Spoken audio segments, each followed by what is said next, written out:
Yeah, sorry, Carrie. No tropical music or heavy metal today. It's, well, back to reality we go. Welcome to Storm Talk, everyone. I'm Wave Meteorologist Brian Good. Yes, back to Storm Talk again, and that will likely be the title for the next several days, I should say, as we get into multiple low pressures. They'll be influencing our weather. I hope you enjoy this dry stretch. We still have time today to enjoy, but this is the last of it that we'll have, at least hours of staying dry. I do think we're going to get dry time in this wet pattern. It may seem odd to say, but I don't think it's going to rain constantly. It's just that I would say every 4 to 6 hours, you need to be ready and paying attention to the radar if you're outside doing any work, that another wave would either move in or would develop right over you. So, being prepared is key on your outdoor plans. We're not telling you to cancel them or anything. We just want you to be a little more heightened sensitivity to the pattern that we're in. It's very tropical in nature.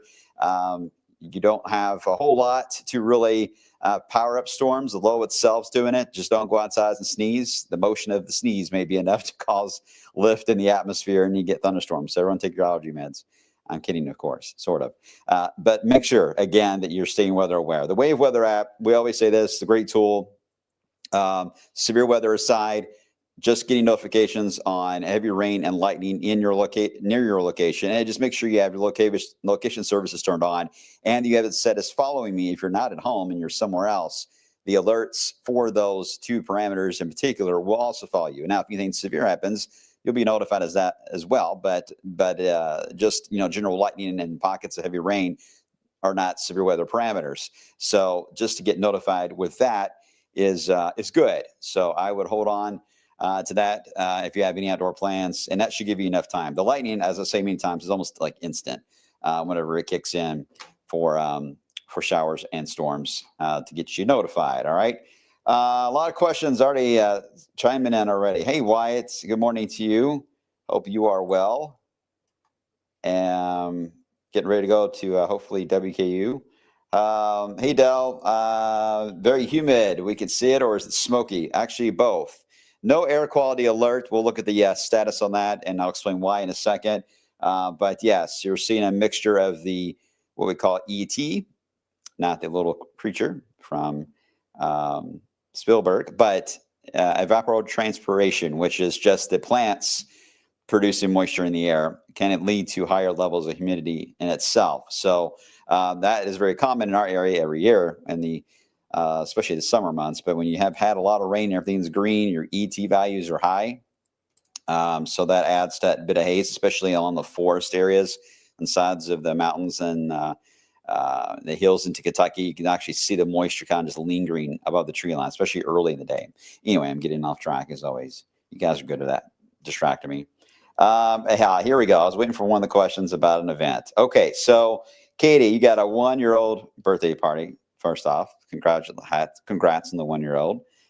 In Carroll County, should it be rescheduled?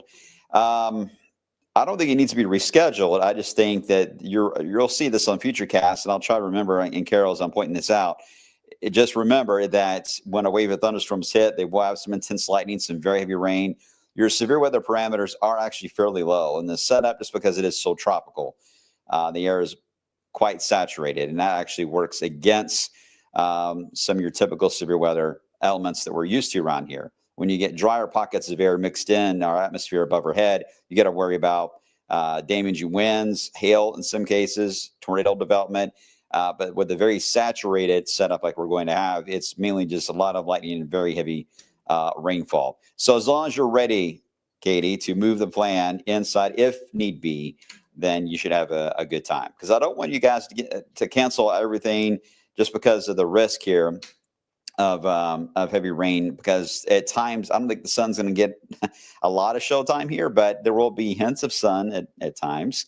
Otherwise, it'll be just what we went through recently, where it was just kind of a gloomy sky and humid, but the radar was fairly quiet. Okay, I'm rambling. Let's get into the data you guys want to see. First off, here are the hazy skies over wave country. This again looking from Kentucky Kingdom toward the city of Louisville. Again, hazy setup.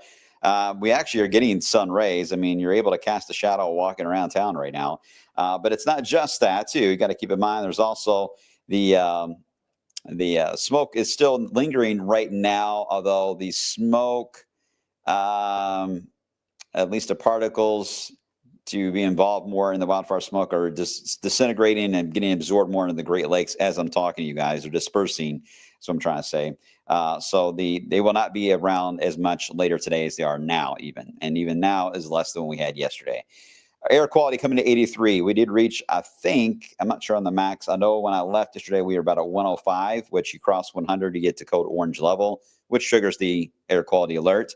You're at 83. It's up there, but it's going to be in the moderate category a lot this summer. Pretty normal for that. So still, if you have any type of breathing ailment, if you don't want to risk it, working outside, obviously just take it easy and just take it slow, as we always say, right? Especially on a humid day. But no doubt the humidity increasing today is one of the reasons why that reduces the particles themselves from being an impact. The amount of moisture in the air and humidity causes the dust itself to disperse more, and not as much of a floating around kind of idea. But you trade that off with the ET that I referred to of the evapotranspiration taking place.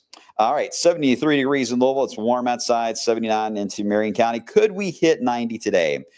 I debated back and forth. Would that happen? The high clouds are key. The amount of dew point, the moisture in the afternoon. Do we mix just enough to allow for 1 or 2 degree jump in the thermometer at 3 or 4 in the afternoon? It's possible. We've only been able to do it once. And with this kind of a setup, it probably will be tough to get to that mark. But it all takes just one little pocket of a mostly sunny sky, a little bit of a breeze where you try to mix a bit, and that may be enough to push you to 90. But I'm splitting hairs because really that would only be for the city of Louisville. Most of you watching will not have to worry about that. You're not even going to get close. All right. So not a bad looking day. I mean, what you see is what you get, right? It could be better, but it still buys you some dry time to get things done.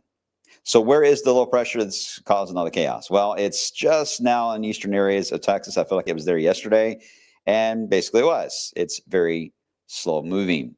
It does have a little bit of a stretch here, an extra arm that threw out from the spin that's kind of lost and drifting through the Ozarks. There's some debate on whether or not that may increase the moisture enough this evening to allow for a spotty shower or downpour. Possibly it could. We are accounting for that. Right now, it's just a 10% chance, as some of the data does indicate that would happen. And it's pretty common to see that moisture kind of travel through the Mississippi Valley and up the Ohio River Valley itself, that you can start to get just enough to get an isolated shower. Nothing too heavy at all, just a bit of rain. The main part will come with the low pressure itself. But look at all the flood warnings that are out just about everywhere in its path. You can even see the radar in Texas right now because there are so many flash flood warnings that are out. And that's the issue that we're going to be facing here, unfortunately. I think we're going to be facing a lot of flood advisories, some flash flood warnings at times. This thing has got a lot of moisture with it. It is being carried off the Gulf and thrown into its carry-on and being brought right into wave country, and it's moving very, very slow. So we know that's an aspect, but why not the severe weather part? Well, that's also an easy answer because look at the severe weather parameters, at least the Storm Prediction Center outlooks. We'll start with this first. Here is the jet. There is a bit of a dip in the jet into the northern Rockies, but this is still the main circulation we've had all spring. It's wrapped around the Hudson Low. Last year we had it in the wintertime, but it's wrapped around the Hudson Low to the north behind the banner. You can't see it. This flow has been so dominant that it just allows for a very cutoff type of scenario for a good chunk of the southern United States. It's hard to get cold fronts all the way deep to the south. It's hard to get, you can get some tropical activity, but overall, this is not one that would favor anything to worry about on the tropics. For one, they've got not the prime setup yet for them to be active, but if they were to form, it would have to find a weakness, and the high will likely get centered somewhere over Oklahoma in the next week. It would go very sharply toward the west into southern Texas or straight into Mexico. It's going to be very difficult for any tropical system to make aim toward the eastern United States based on the pattern as it is now. There's a lot of shifting that still has to go on, but that's besides the point. The idea we do not have a tailpipe that is over us. It's to our north. That makes a big difference on severe weather outbreaks. You may get a mean-looking radar. It may sound awful out there with some of these lightning strikes and the heavy rain. You're like, wow, there's got to be a tornado watch out or something, right? If you don't have the tailpipe aspect involved here, you end up with your typical heavy showers and storms, and that's about it. Now, let's keep the jet up. Let me add on your severe weather outlooks. All right, here's the one today. Very marginal wind. There's a little bit of weak wind on the eastern side of the low. We may find ourselves in a marginal. I wouldn't be surprised in that. And that is because of any type of downburst wind that can happen, a collision of a boundary that can briefly lead to a downburst wind. We talked about this every day this week. This would be the way to get severe weather, would be in a very weak form, very isolated. So would it surprise me that the marginal will carry along the eastern side of its spin, probably arcing a little more this way?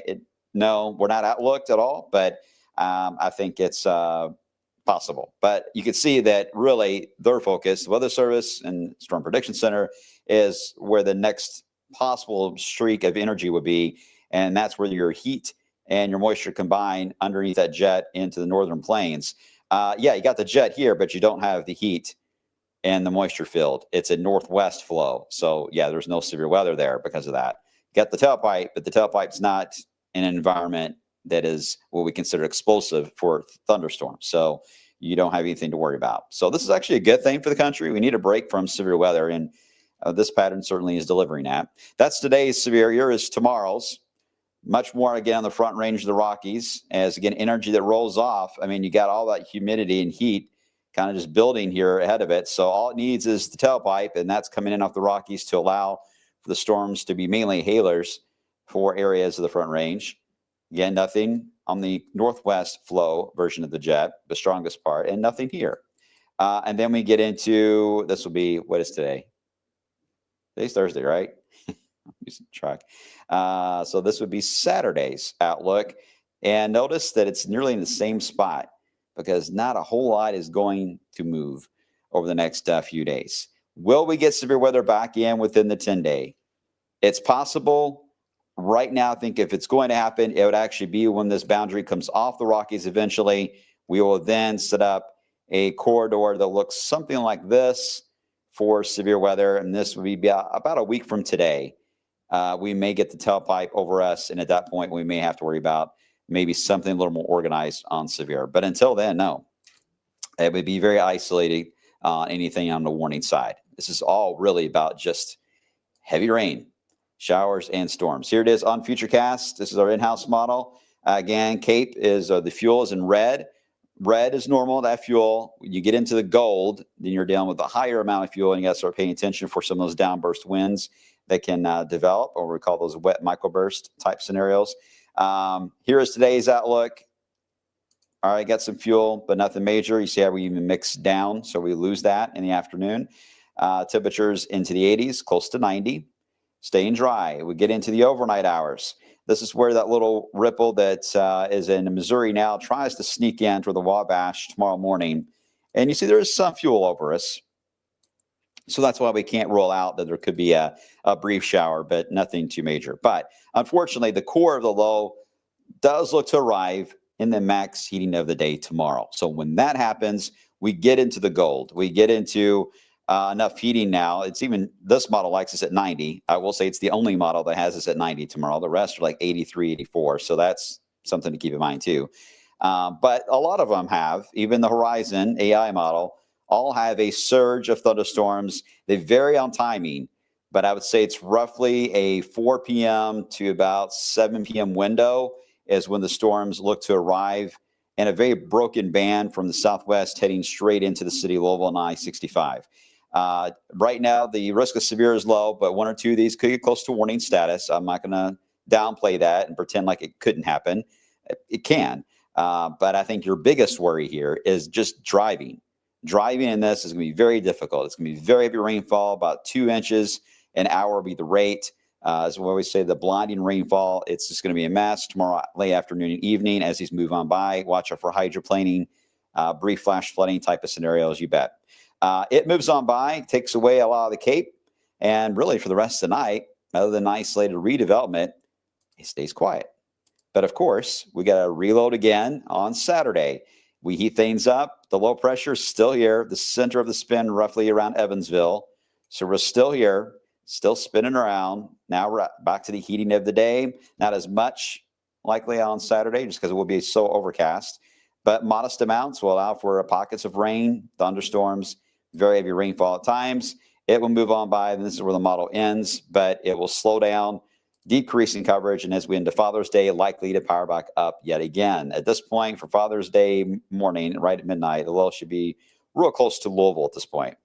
So it hasn't moved a whole lot. It's going to be into areas of southeast Missouri late tonight, and by Sunday, it's only here. I mean, you could probably walk faster than this thing's going.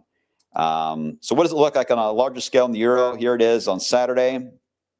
There's the low, right over Evansville area, roughly. On, let's see. Okay, this is Father's Day. Located, it's a little more east. Our in-house model, only by a couple of counties, but more so, very close to I-65. All right, let's keep tracking it. Here we go into Monday. Now the low is over here into Monday. That would give us a break, right? But so like, or wait a minute, then Brian, what is this mess? Well, this is a next piece of energy. I can't talk today. Next piece of energy already climbing in behind it that will only reintroduce some showers and thunderstorm chances for parts of Monday and Tuesday. And again, here is the Father's Day low already off the coast, but the second one is moving in and is doing nearly the same thing. I think this one will move a little faster, though, than the weekend one will, but it will just keep the rain chance going. I think it'll keep going to about Thursday. This is where I think this Thursday push here does worry me on a severe risk that may get added later. This one has a little more of a kick. At this point, the jet will be a little more involved, so it could have more of a tailpipe. And then if it all pans out right, and that is indeed a stronger setup with thunderstorms, that may be enough to calm the air down for at least a couple of days before we try to bring it back in over the weekend. The heat does gradually build, by the way, as we evolve down the road. Here's your 10-day. We're going to see more and more of the heat build later into the extended. I think if you're going to get anything between 86 to, let's just say 90, 86 to 90 range, it's going to be with a decent amount of sun breaks kind of mixed in, today being one of those types of days with the high clouds. Otherwise, you're going to be generally in the low to mid 80s. You could even get stuck in the 70s if you stay cloudy enough. So I know it looks overwhelming with all that rain and lightning bolt action. But as I just try to explain, it's not raining all the time, but certainly in the afternoon, when you get enough fuel involved, that's when your rain chance is going to go up. And we'll continue this with two different low pressures, sharing the wealth to get us through the 10-day. If I had to extend the 10-day out a little further, that is when we get into the final days of June, approaching the 4th of July weekend. And yes, you're probably going to ask, I'm still seeing a sign of heat building in. Several days of 90s, in fact, coming in to play. I just don't have an exact date yet, but I think that's the window we still need to look at for any kind of change in the pattern. That would be toward the end of June and 4th of July. Until then, these slow moving lows are going to be a thorn in our side because we can end up with 4 or 5 inches of rain in this kind of a pattern. Not good. Not good at all. Sean, already asking about the 4th. Don't know on the 4th yet. I can just tell you that the pattern to get the warmer is there. Let's hope it stays warm and dry. Hang tight. It'll be within the 10-day before you know it. This year's flying by. Could there, Crispy, good question. Could there be any spin due to the low because of tornadoes? And you're paying attention because, yes, when you have that low moving in, we always talk about that southeast side of the low. You got to watch out for, right? The problem is, in this case, not really a problem, is that, yes, you can get typically tornadoes that can develop in the southeast corner, but you don't have two things that are missing, what we call lapse rates. They're very, very weak, and you don't have a tremendous amount of shear in general to be able to lift the cloud up in a dramatic way to create the spin. So you may have a general broad spinning motion. The exception to that is if storms collide together, sometimes they can do a little bit of a quick spin. Sometimes you get a tornado warning on that. Sometimes you don't. But is it a tornado outbreak scenario? No, it is a very saturated profile. And let me exercise some caution to add on to that. Because it is going to be a very high humid type of scenario. I mean, our low temperatures at night, your AC is going to be running a lot here, guys, this weekend because we're being conservative on these lows, especially for Louisville. I don't know if Louisville's going to get below 75 at night. Very, very muggy air. When you get high amounts of moisture like that, the bases of the clouds are very low as well. A lot of people see that and it looks a little odd, and I think that's a tornado. Those are what we call scud clouds. Again, if it's a low-hanging cloud, it's a low-hanging cloud. But if it's a low-hanging cloud and it's spinning or rotating, well, then yeah, that's a funnel trying to form. So pay attention to its behavior, not just drifting along. There has to be a noticeable spin that is happening to that low-hanging cloud. Then at that point, let somebody know. Let us know. You can call your emergency manager, report that. But that's going to be rare. Most of the time, you're going to see those just very low-hanging clouds. It's like a tooth or a claw, just kind of hanging low in the sky and just drifting along. It'll look very ominous, but it's very common in high humidity scenarios, and they are mistaken for tornadoes often. PWatts will be a little over 2 to maybe 2.25, Chris, for Friday and Saturday. I think everyone's okay. Everyone's asking a lot of specific questions I can't get to, unfortunately. Carrie, why do the tropical systems always go backwards? Well, it's part of the Coriolis effect. I'll get into that, Carrie, one day when we have a little more time. We have something on the tropics to talk about.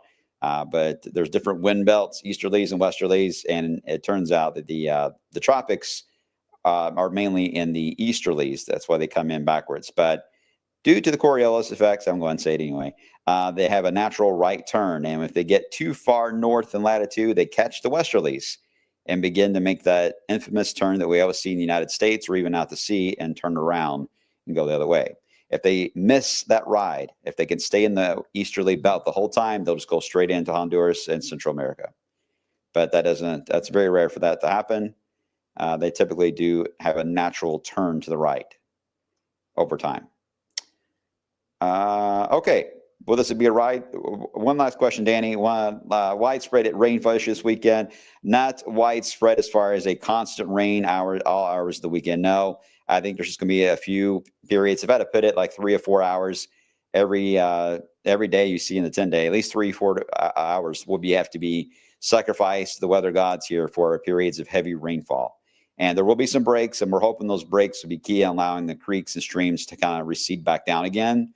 But it wouldn't take much from the climb right back up again. So the creeks and streams are going to be all over the place, back and forth. If you got any camping plans, just pay attention to that, and be careful where you're whatever you put your camper at there. Okay, so stay close to the Wave Weather app. That's the first place we're going to be changing on the hourly pops and temperatures. We call it the rain chances. So stay close to that. That's important, and also be monitoring the latest for any lightning and heavy rain alerts. That's going to be crucial in your outdoor plants. All right.